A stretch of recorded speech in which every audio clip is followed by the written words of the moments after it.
அனைவரும் எதிர்பார்த்து கொண்டிருந்த south Africa versus India match இனிதே நிறைவடைந்தது. சவுத் ஆப்பிரிக்கா என்ன பிளானோட வந்தாங்களோ, அழகா எக்ஸிக்யூட் பண்ணி ஜெயிச்சுட்டு கிளம்பிட்டாங்க.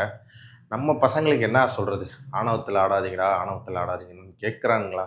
நான் அடிச்சா அடி, நான் புடிச்ச முயலுக்கு 3 காலு அப்படின்னு தான் சொல்லிட்டு ஆடிட்டு இருக்காங்க. அது இவ்வளோ நாள் கை குடுத்தது. பட் இங்க வச்சாங்களே ஆப்பு, ஸோ முடிஞ்சுதா? அதுதான் கொஞ்சம் பார்த்து ஆடணுன்றது. நம்ம இஷான் கிஷன எதுவும் சொல்ல முடியாது. பையன் வந்து இத்தன மேட்ச் அடிச்சு குடுத்துருக்காப்புல. So first duck out. Abhishek Sharma எங்க காட்ட சுத்திக்கிட்டு இருக்காப்புல. பால பார்த்து அடிச்சா தானே, முதல்ல டச் வரணும்ல. ஃபார்ம்ல இல்லன்னா என்ன பண்ணணும்? நின்னு கொஞ்சம் நிதானமா ஆடணும். அத விட்டு காட்ட சுத்திக்கிட்டு இருந்தா, அதுக்கப்புறம் திலக்கு வந்தோனே சுத்துறது. என்னது இது புரியவே இல்லையா? அவரு தான் வந்து பிரஷர டேக் ஓவர் பண்ணிக்கிட்டு கடைசி வரையும் நின்னு ஆடுவாருன்னு பார்த்தா, ஒரு மாரி பயங்கர கொலாப்ஸ் ஆயிடுச்சு.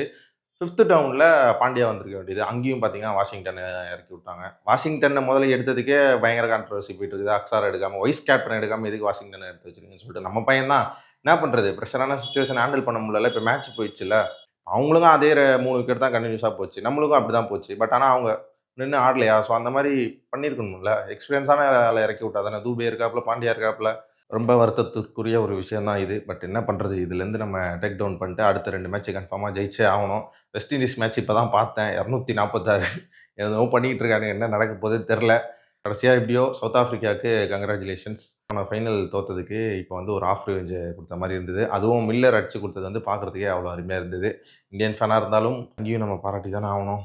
ஸோ அடுத்து என்ன நடக்க போகுதுன்னு தெரியல. வெயிட் பண்ணி பார்ப்போம்.